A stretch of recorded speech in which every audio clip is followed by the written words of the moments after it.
So what are we doing, Cam? So the purpose of this podcast is for both Kurt and I to bring up our top 5 moments, our top 5 highlights of 2020 season. And we're going to go into a sequential order that is not actually a sequential order. It's of 1 to 5 of our top 5 moments. We're going to be counting down or counting up, however you want to hear it. So you can interpret it how you like. We will give you numbers and we will say this is our number 1, but it may not actually be our number 1. So please keep that in mind. I'll start, Cam, if you're okay with that. I've got my little favorite, number 5, let's call it, was the Inspired Unemployed episode. And we had our dear friend Jut, as he prefers to be legally called, Connor Rutledge, for those who don't know him as well. He made a little appearance on the episode with the boys. And basically what he did was... Yeah, you were there, so I'm sure you remember it. But he come on and the idea was ask a question and sort of like bring a listener in or a fan. And obviously we're all big fans of the boys. So he come on to ask his question, and we found him talking about himself for about 90 seconds, followed by a guess what I can do moment. So that was my number 5 moment. And let's throw to that now. Connor's got a question for you guys. Yeah, right. So my favourite video out of all of yours, pretty much, and I find it very relatable because that yeehaw hump day. Such a treat. So I rate myself as someone who can do a red hot yeehaw. I might give us a crack. Give us. Come on. Let everyone know about it. Let's go. If this drops out, I'm sorry. I'm going to do it in the street. No, yeah. Right. Hopefully called you soon. Yeah!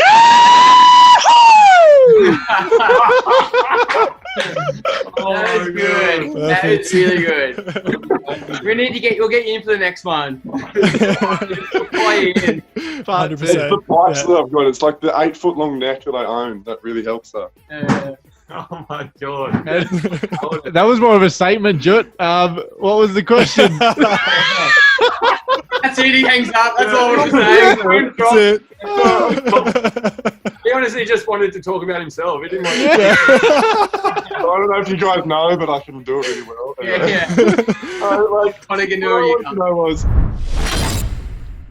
Okay, that was our number 5, or my number 5. And now, Cam, I'm going to throw to you. What was your 5th I love that moment? So mine was from the episode that we did with the Balance Guru. So this is my number 5, could be my number 1, but we'll say it's my number 5.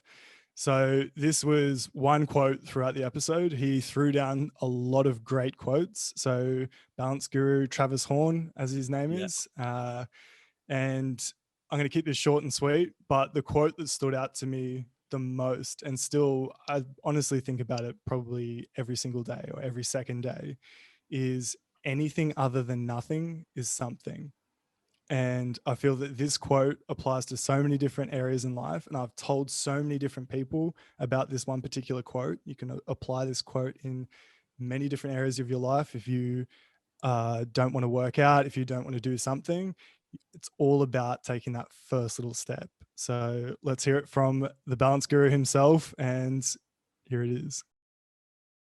And remember, in my quote book, anything other than nothing is something. And I translate that, if you want, I'm a little extremist, drugs. If you don't do coke and you get a fingernail of coke, you are going to feel it, which means that goes with anything. If you don't do something and you change it just the smallest amount, it will change. That is life. Like that is the concept of anything other than nothing is something, which means if we don't jump right now, it always stays 0. If I do this, we are now in the 1 column of jumping.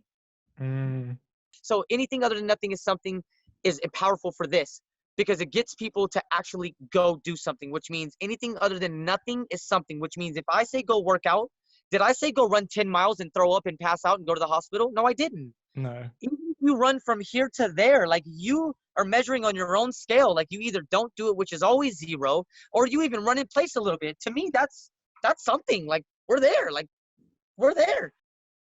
Nice. So that was my number 5. Back with us, Kurt. What's your number 4? Yes, my number 4, Lindsay Persico. So from the Alone the Beast, over there in the US, she gave us a little bear story about a friend she had on the show. Yeah. Yes, you do remember. I think you might have even asked the question, but I was a happy listener at this point in the episode. So she gave us a little story about bears. For one, it's otherworldly for us here in Australia. We don't have any bears, so it's hard to sort of comprehend what was going on. So it's good to get an insight on one from her, because she is someone who, she's a hunter, survivalist sort of expert out in the wild. So to hear how dealing with predators and things, I thought was very interesting. And also just the show itself, and obviously giving some credit to what she did in winning Alone the Beast, which is quite an incredible feat. So let's roll that clip, Cam. When it comes to predators, because of my infatuation with the outdoors and where I live, I encounter predators quite a lot, and I have had to come to terms with the reality of the danger that can be there. And as per my usual ways, I've overthought it all. And I've decided that the things that I love about being in the outdoors and the things that I love about hunting and all that, they're more important to me than sometimes being safe, which might be stupid, but it's the reality that I've come to. Like, I will risk that. And I had that bear who was at first not really a problem. He just was hanging out down by the gut pile, which was fine with me. I didn't need that. That was fine for him to be utilizing that. But he slowly just got more and more comfortable and kept coming closer and closer to my camp. And then the one night I woke up and he was literally laying on the other side of my campfire like he was my dog. And hey, Lindsay. That's not normal bear behavior. He was so comfortable, and I didn't think he would come in and help keep me warm. So I figured I better move. Yeah. And that's bear chat for this week. That's what I could come up with in my break, my pun. That's as far as I got. That was an intense story, though. Yeah, very, very. Cam, let's take us to your number 4. So my number 4 is with the one and only Liz Craven. So Liz Craven is a 5 times world record breaking powerlifter from Australia. So the land where we come from. And Liz is, she's a super mum, but she just is, I don't know. She's very humble. You would not think, super mum's the perfect word for it, but you would not think that when you're chatting to her, I know she talks about it too, and maybe you could talk to it more about her alter egos of when we're chatting to her and what she describes. It's quite incredible. And this particular quote and snippet that you're about to hear is a perfect representation of the type of person that she is. And I'm not going to talk too much about it, but I'm going to call this cash and checks breaking neck. What happened was I was pretty much in the thick of a big party life. I was walking through the Canberra Mall and there were people advertising for a gym. And I went, why not? And I joined the gym, and my coach, so they were giving away free PT with it. So I signed up, I got this PT. I was terrified. And this PT, he now owns a CrossFit gym, and he got me into CrossFit. And coming from never doing sport, all of a sudden I found something I was quite good at, and I managed to get to CrossFit regionals. I loved CrossFit, but unfortunately I had no idea how to train, and so I was injured all the time. I even broke my neck, which was I was trying to do gymnastics. Wait, did you just say you broke your neck? Yes, so I looked like I could do gymnastics, but I couldn't do gymnastics, and I went to an adult gymnastics class, and they told me to do this jump, and then do a tumble in the air, and I landed on my neck. because I just thought, yeah, I'll have a crack, which was a big mistake. But then I didn't realize I'd broken my neck because I had a lot of muscle from CrossFit muscle, and I was getting referred pain down in my ribs. So I went, continued training. I was doing handstand push-ups, etc., banging my head, and the pain was getting worse. Went to the physio. He said, "You need a scan, stop training," which did my head in. I was obsessed with training, and totally the addiction of going out had turned to addiction of training, if you know what I mean. Like, I wanted to I'd swapped one thing for another. So that was very hard for me. And I ended up being out from training 12 weeks. It was just basically through the, what's the little bone called?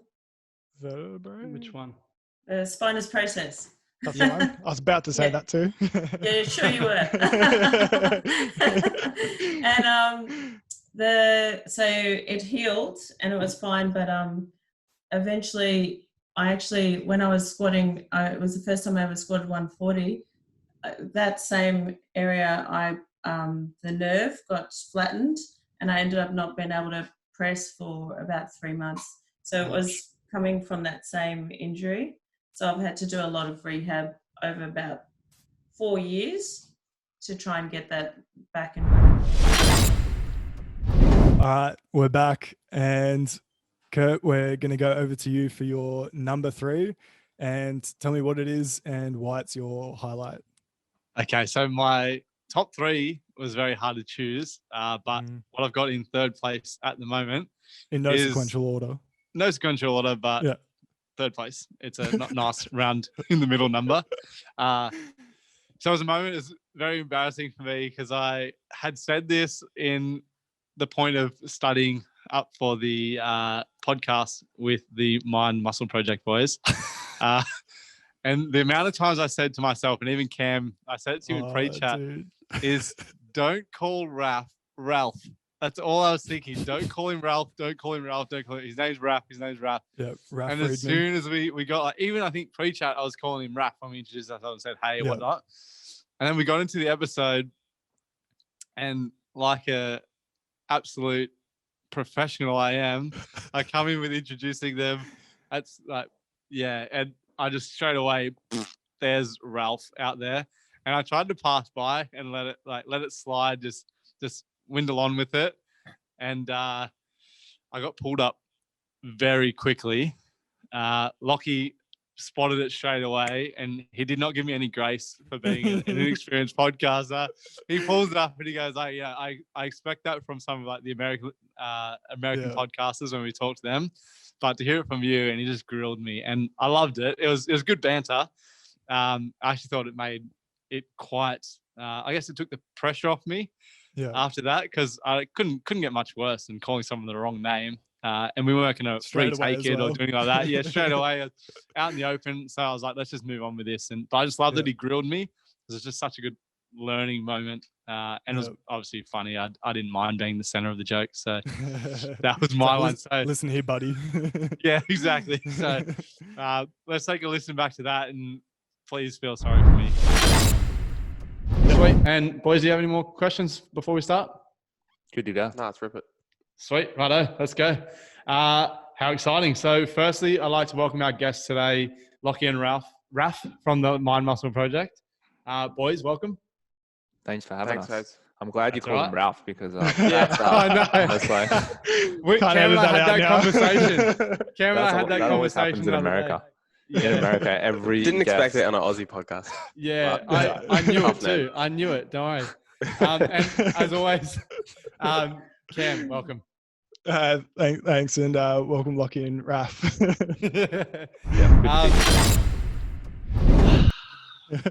Bear my pain. Okay. Yeah. Hopefully bring us up from here. What is your number 3?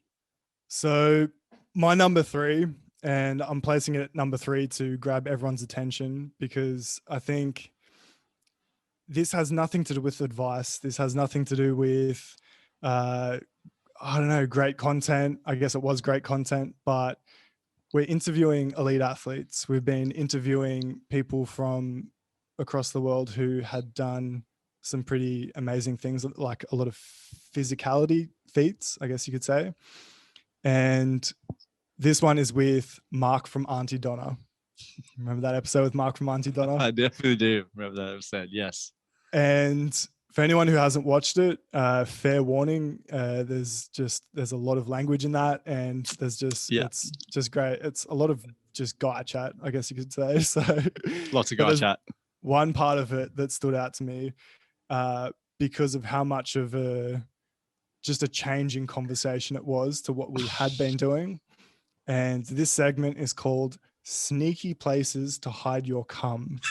So if you have kids around, if you have kids around, turn it off, turn it down. You don't want to hear this. You may even or does it replace sex ed classes? I don't know. Oh, maybe. So maybe it's a new chapter in that book. I don't know.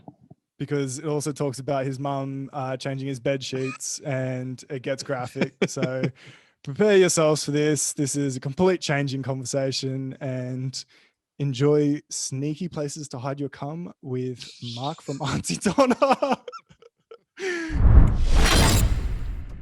I actually read it on a page that you're best known for your cum-related jokes, and this is the best segue, because how are people not getting warm and fuzzies listening to all these cum-related jokes? And my follow-up is where did your fascination for this genre come from? If you're not good, if you're not fascinated by cum, there's something wrong with you.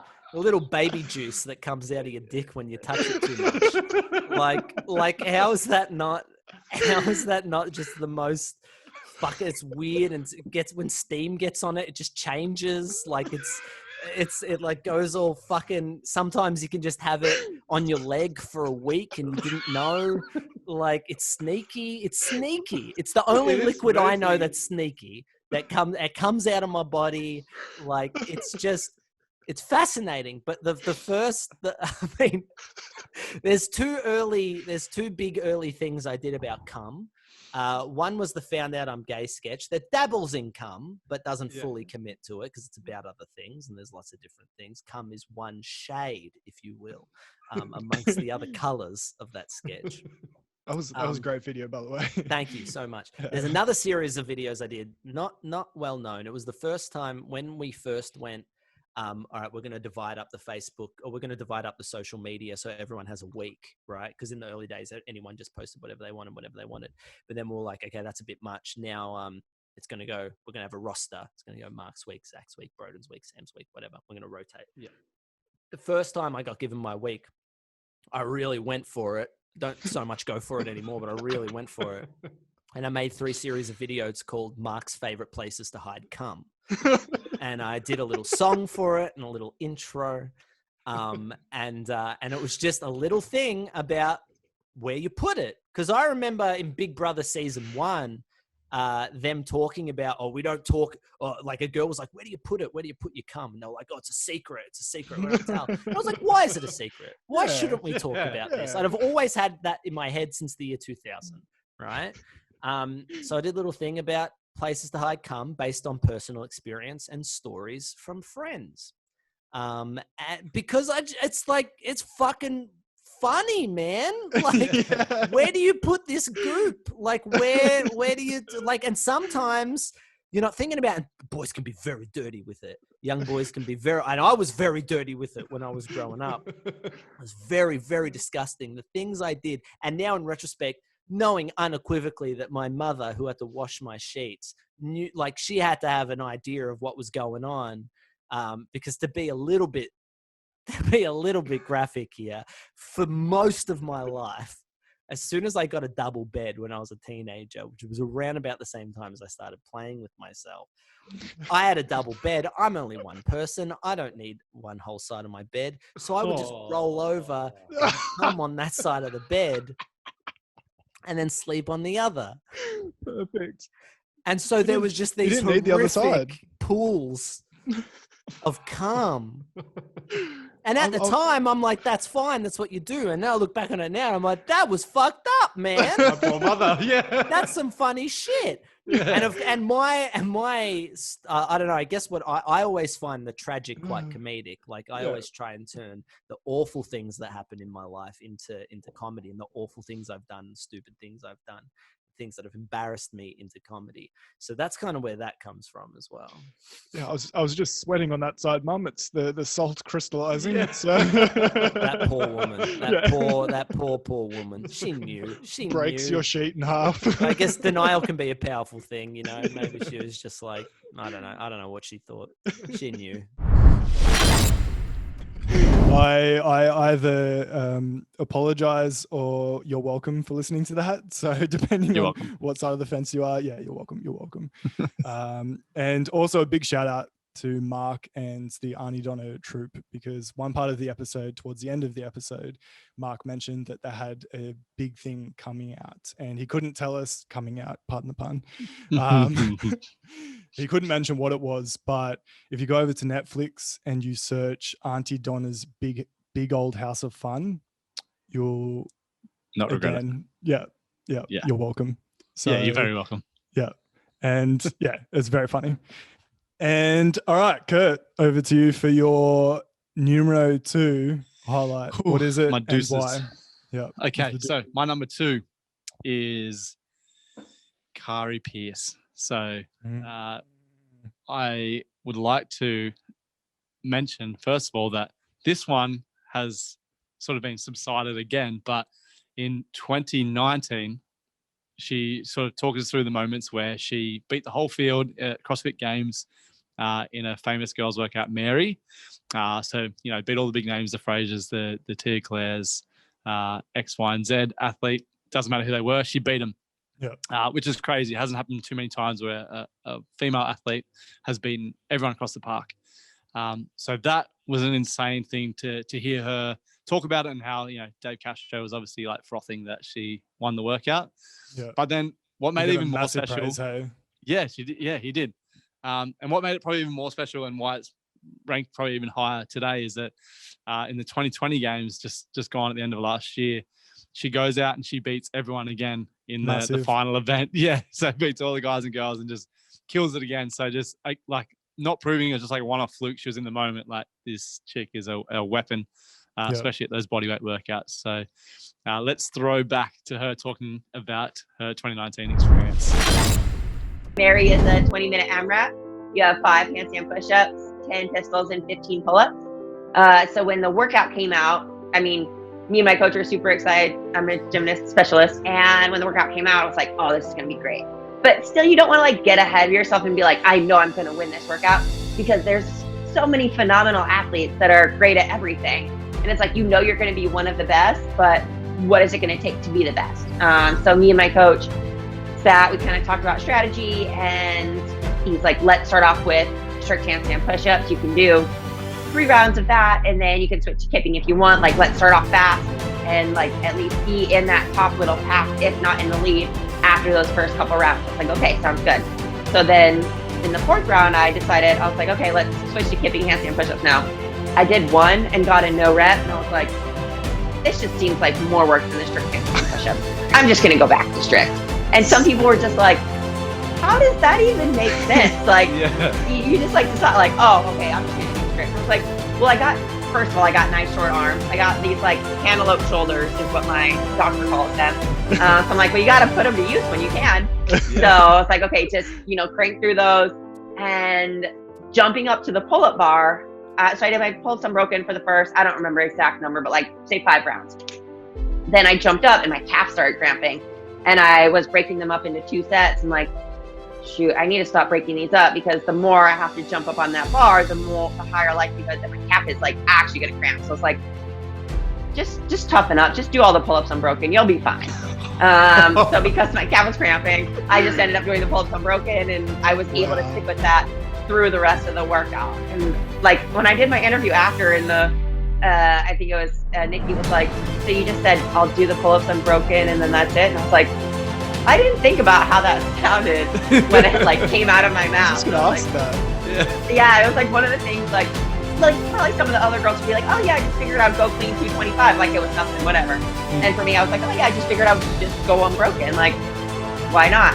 And when there was like 10 seconds left in the workout, and I like finished my pull-ups, and I was like, I could just be done right now, but the crowd was just like screaming and going wild. And I was like, okay, I'm gonna run back and get a few more handstand push-ups in, just because I can.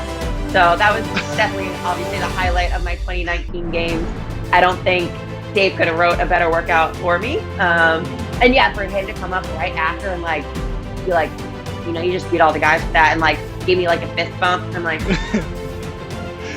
and then when he came out and said like it was one of his favorite moments of any CrossFit game, I wanted to just be like, peace out, I'm retiring. That's it. I'm done. Got that high note. I don't know if I want to like try and top that, and that's gonna be really hard to do. So it was just a really cool overall experience between the workout and the crowd, and just give everybody high fives after, because obviously you're like super amped up, and the crowd being in that stadium was just insane. And then Dave coming up to me afterward and giving compliments. It was so there you go. Yeah, you have it. Carrie Pierce, absolute weapon.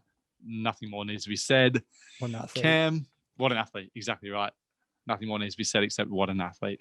Yeah. Cam, can you please take us to your number 2 spot?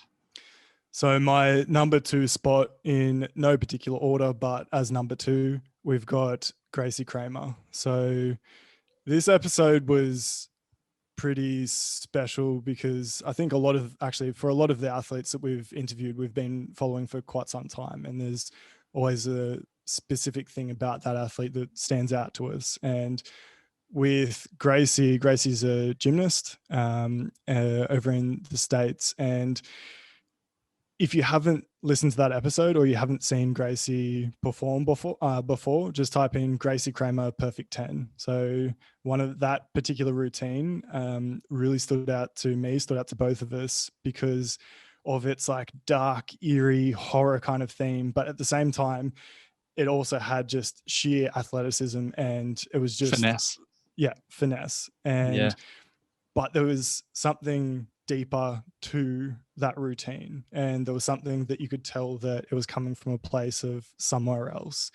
And this segment that I'm about to introduce, I'm just going to call The Power of Vulnerability, and it's Gracie being very vulnerable about her experiences through gymnastics and how that impacted her routine. And it's very powerful, and like a lot of the people we've spoken to, but with Gracie here, we just appreciate her vulnerability because it does a lot for people. So let's chuck it on. The Power of Vulnerability with Gracie Kramer. I had a question about going to the dark places and like maybe trying to get in that frame of mind. So I know, like, let's say some powerlifters, for example, they've got these motivations where when they get under, like, about to lift a really heavy weight, they're thinking, oh, it's a bit dark, but like my grandma's under the bar, I've got to pull this off her. And that can really like stimulate some sort of like fight or flight moment. Do you ever get that when you're trying to get in that sort of dark frame of mind where you might go to a bit of a weird place? It could be a odd question, but it could happen. Also very similar with acting as well. A lot of actors do that before they go into a scene where it's an emotional scene or something like that. Yeah, it's a good question. Yeah, I think my junior year, so my third year, I struggled the most outside of the gym. I went through a lot of like personal issues, and like this was even like the beginning of my season. So a lot of people didn't know, but I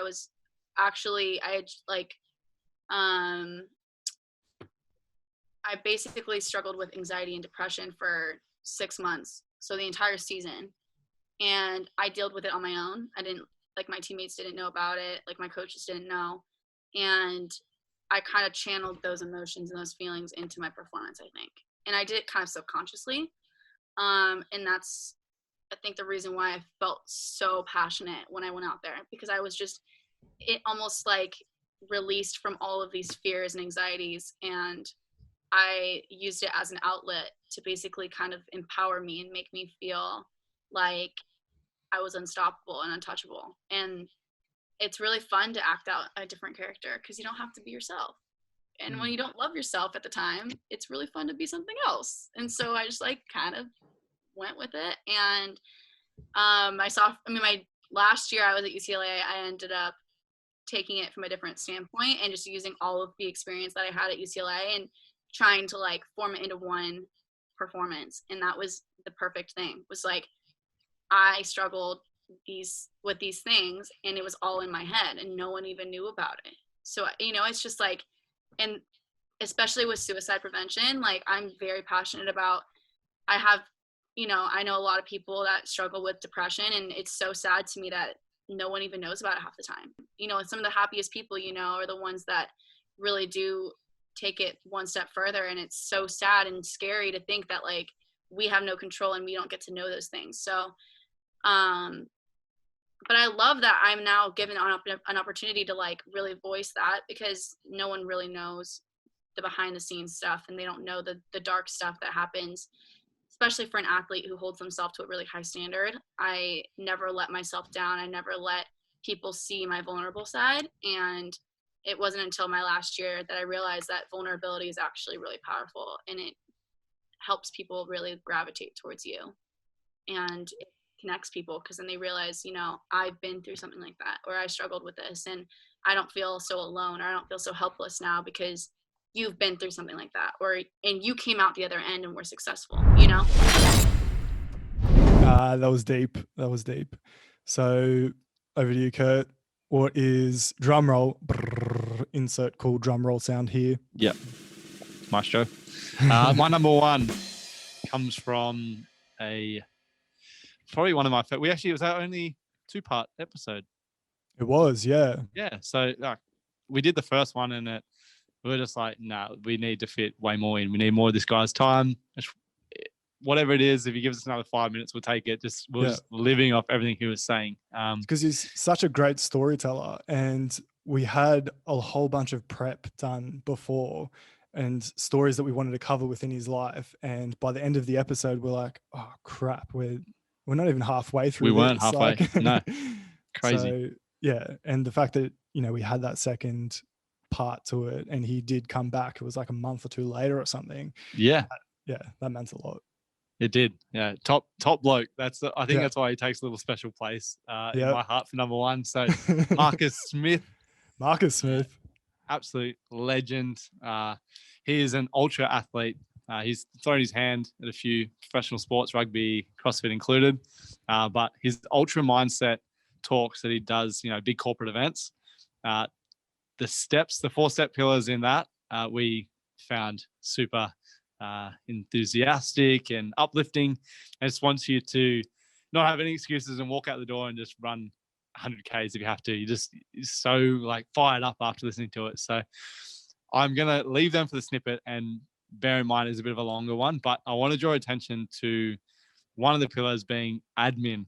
Yeah. And he even draws to light how boring admin seems and how his marketing team should find something better. But at the end of the day, that, the logistics and making sure things run smoothly, that process of admin is probably the most important. And without it, you're just fluffing around. Like if you don't have your admin right, and where ultra mindset sort of comes from in, let's say, an ultra race where you're out there for potentially days on end, if you don't have enough supplies, you're running out of food and you're stopping the race, you're pulling out. Like all those secondary measures, they'll come back and you sort of bite you in the ass. So that's for as boring as the word admin is, I just found so much power in it. It's so powerful, as Cam, you'd like to say. And, very powerful.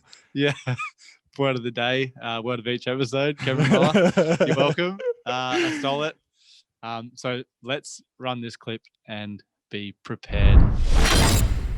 You talk a lot about the life lessons and advice. I guess that probably more life lessons that you get from ultra running for people who haven't actually had that experience within the sport. So when you're doing a race such as the one in Kenya, what are some of the lessons that you take from that race?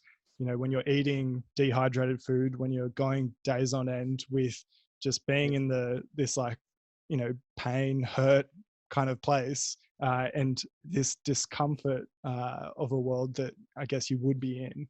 What kind of lessons do you take from that could be transferable for other people to learn from? That's a really good question, mate. It's good that we had a break of a month or so between these shows, because in the time during lockdown, I actually developed a talk that I've been giving to quite a few companies called the Ultra Mindset, which brings out, there's 4 key things there's one thing that's decision-making process. I'll come to that in a second, but there's 4 key things that I draw from it. Number 1 is and my PR girls were they were like, because it's number 1 is admin. And my PR girls are trying to like sell this talk for me to more corporates. And they're like, mate, you can't sell it as one of the outcomes being admin. I'm like, this is what you don't get. That's one of the outcomes. You know what I mean? Yeah. One of the biggest learnings is to take literally, and I make it a bit more casual on here, but learning how to take care of your own shit. Like there's so much that can go wrong. The weather, the hyena, the rhino on the course, all of this, that I want my admin to be in such good order. I always know where my food is. I want to make sure I'm taking care of my blisters in the right way. My bag is not chafing me. All of these small things that by the end of 5 days, you have a little chafe on your shoulder from your bag. By the end of 5 days, that can be affected and your race is over. Yeah. So attention to your admin is number 1. Secondly, energy is one of the most important things. And the first ultra I ran in, I was running with a friend of mine, and I said to him, I said, mate, listen, this is the deal. I might have spoken about this before. I said, this is the deal here. If we run close to anyone and we feel within the first 10 seconds of talking to them that they have negative energy, we leave straight away. We don't say anything. We just pretend we're running faster or slower and just get out of the way. So the second thing from ultra is energy, and that goes so big. It's every single environment you're in. And there's going to be certain situations where you're forced to work with someone, right, in the business environment. Like we're lucky because we choose, but sometimes we have to just make shit happen with people that have bad energy. You don't need to get zapped by their energy. You need to put up this block and bring positive energy to them. And I always see that now. I'm like, how can I lift this person up? How can I make them better? I have to work with them. So how can I make them enjoy this a bit more? So that's the second thing. The third thing is sort of focus is always in the back of my mind. Okay, what's coming next? Where am I at right now? And without being over analytical on it, you know, it's a lot of reflection on the go as well. So when today's race finishes, I can relax, but okay, what's the stage tomorrow? Am I dialed into that yet? And I don't want to make myself sleepless about it, but this is life, isn't it? It's like some people wake up and go, oh yeah, what's going to happen today? Well, we should have kind of thought about that yesterday, really. Do you know what I mean? So focus is super important. And the last thing, the last learning is, I actually believe that ultra running, adventure, enjoying Mother Nature, the environment is part of life.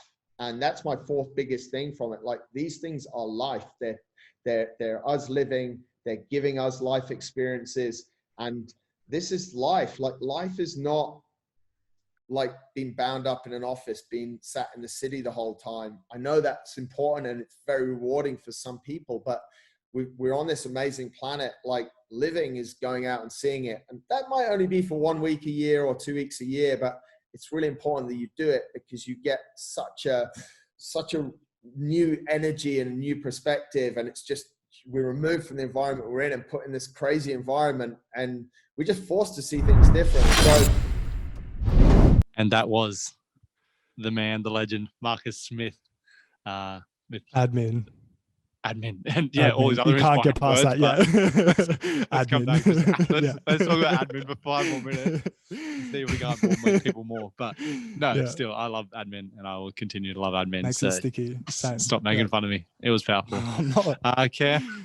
Cam, where am I? Can you take us? Apparently, it's like your number 1's more important than my number 1 because you get to finish, but that's fine. We'll bring that up after a bit of smart editing. We can swap them around or something. And I'll just like edit out your number 1, and it's just I've got the number 1 for everything. Okay, cut that. edit it out. Yeah. This is number one. We're done. And now we're Thanks, back. guys. And we're back. Okay, Cam, can you please take us through your number one? So my number one is, see if you can remember this episode. This is our second episode that we released.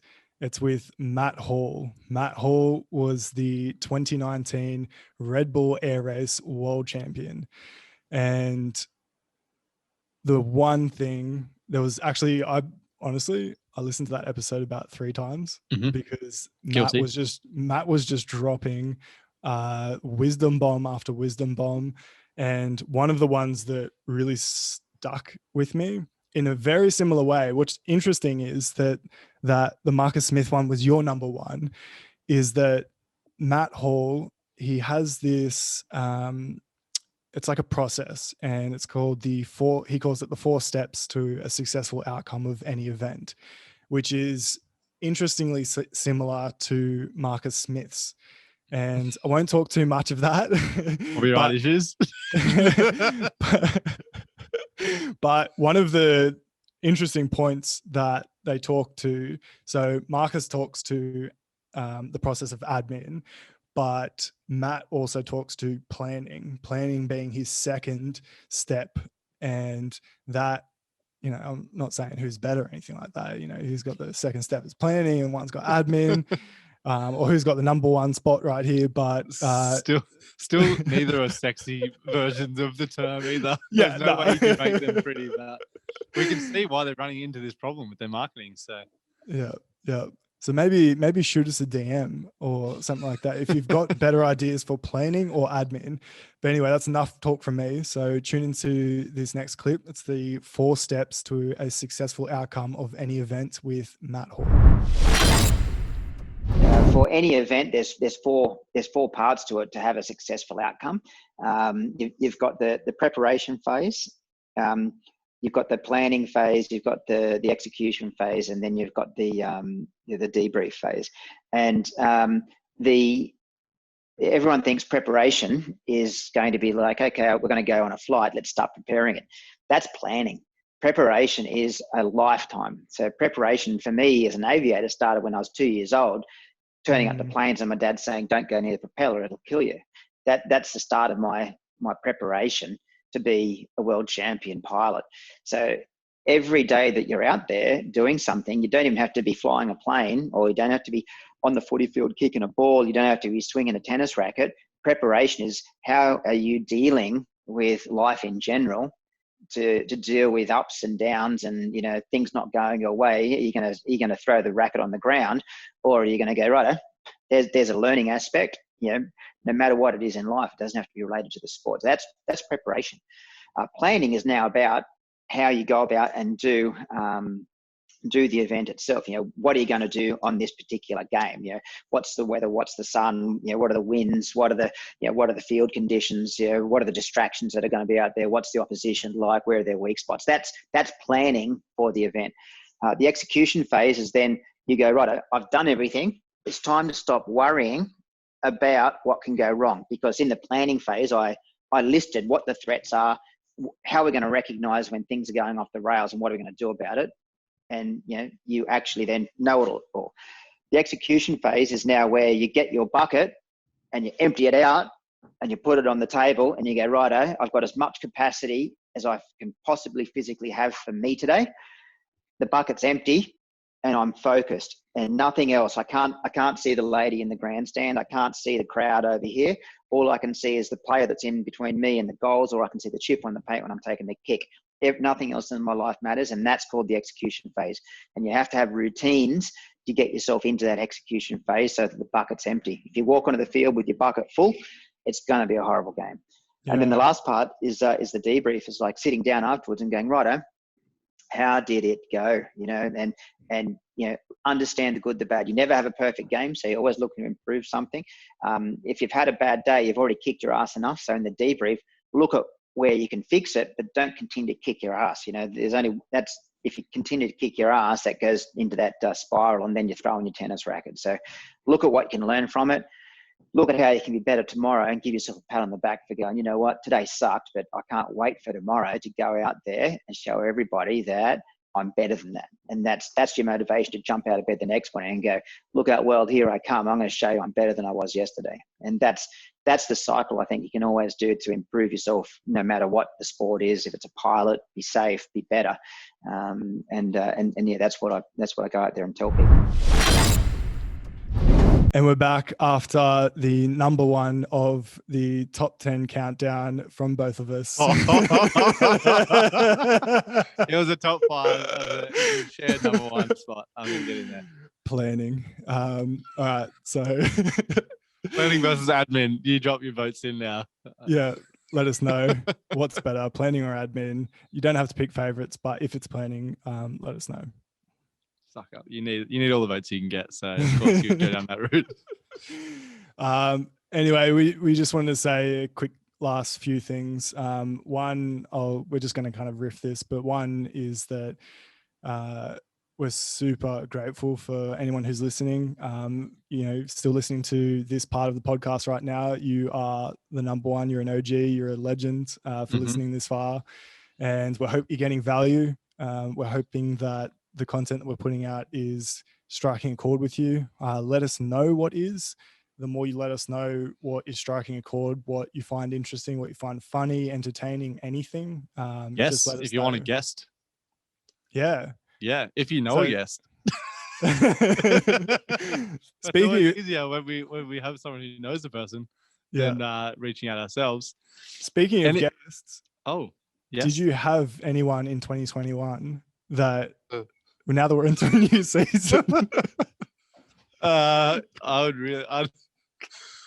love to get Marcus Philly on the podcast.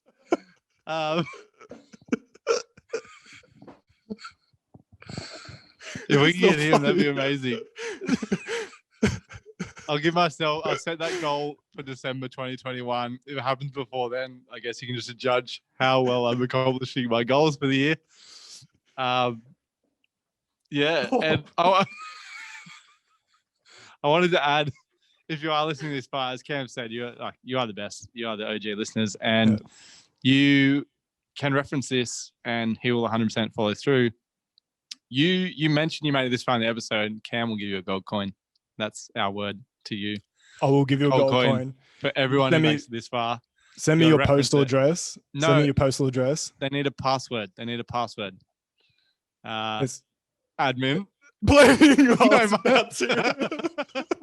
No, let's make it. You get a gold coin from Cam if you reference. I think either admin or planning. Okay, admin or planning. Yeah, it'll be probably a $2 coin if you say admin, and probably a $1 coin if you say planning. Ooh, either way, it's a gold coin. It's and a gold that's the main thing. Yeah, I will genuinely post a $1 or $2 coin. I'll do it. I don't care if the postage amount is more than what is in the envelope. I'll do it. Dude, I've got so many. Once Cam posts his so many gold coins. Gold coin to me, I'll post it onwards again. I'll third party courier that gold coin to you. I've got like 6 to give away. I've got heaps. In before less than 6 people reference admin or planning. Yeah. It goes viral on YouTube and I'm broke now. Everyone's getting rich. There's a million I'll people. probably send you a message because I said just from you. So I'm guaranteed a gold coin next time I see you. I'm going to create all these new aliases. I'm going to do it to myself just to see what happens. He followed through. That bastard followed through. This looks like my address. Okay, the final thing, Cam, probably on behalf of both of us, you could probably add to it a bit more, but just a big thanks. I think we already thanked all the listeners and the ones who made it this far. We can't thank you enough, and we've thanked you several times, and we will continue to thank you because we obviously love doing this. At the end of the day, if it's just you, me, and our mums listening to this, like we referenced when we first started the podcast, then that's okay. We're learning heaps. Our experiences have been amazing talking to these crazy people that, we didn't even get to bring this. It was going to be in, one of my ones to bring up in the top 5 each. Was just some of the reach out emails and calls that we had to do to people to get them on the podcast. Just the fact that we got to that pre-stage of getting him on the podcast and getting a response back, for me was like crazy. It's like, what? Like this person, e.g., like your Dom Tomato, Sonny Webster's, we had to work hard for some of those early recordings we did. And just to hear back from them was like fangirl moment. Like, can't believe they're actually talking to me, let alone they're agreeing to come on and chat to us and give this wealth of information for nothing other than the same reason we're doing it, is just to give back information. What we, again, one of the pillars of what YesCoach is giving back to, wishing we knew now back then and trying to give that back to our past selves for those who are now in their present selves to learn and grow. So that's probably a big thing from me. Was it wishing we knew back then what we know now? I butchered it, but you got it. No, it's a big one. And I wanted to add on top of that as well is that a lot of people wouldn't realize, but for some of the videos, for some of the editing as well, behind the scenes, I wanted to do a massive shout out to Brendan, Kieran and Tom. So they've been some of the guys that have been helping us behind the scenes with some of the stuff, whether it's helping edit the podcast or putting together some of the cool videos. We all kind of pitch in for different parts, but huge shout out to some them. less than others. We all play a key part in this operation. So a big shout out to them. And also that 2020 was 2010 even. Yeah, I can't even. It's done. Yeah, 2010. Season's that done. was a good year. We were in year 10 back then. That's crazy to think. 10 years ago. Yeah. 2020. But 2020, it was rough for a lot of people. But with us, it was what helped catalyze the podcast. If all these lockdowns didn't happen, then we may not have started the podcast. We might have moved forward with different productions, or different athletes might have been overseas when we couldn't have actually contacted them and reached out to them, and they actually joined the podcast. So it was fortuitous timing that happened, and great word. Saw the birth of this. So I don't know. It's just been an up and down kind of year, but I look at it fondly as well. Agreed. Yeah. I've got nothing to add to that. It's been a pleasure, Cam.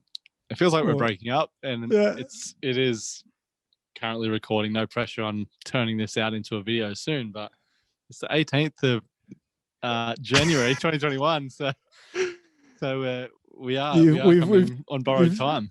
You've really timestamped that one, haven't you? I have, yeah. So no pressure to those editing team that we mentioned. Obviously, I am the one that doesn't play much role in that, because I can happily stamp that out on time. You put your hat on the line. I'll sort it out. Don't worry. I got this. Right, okay. I think we can finish again. We'll reference back to Auntie Donna one more time, and I think we'll only need one take to do this. So let's do it live.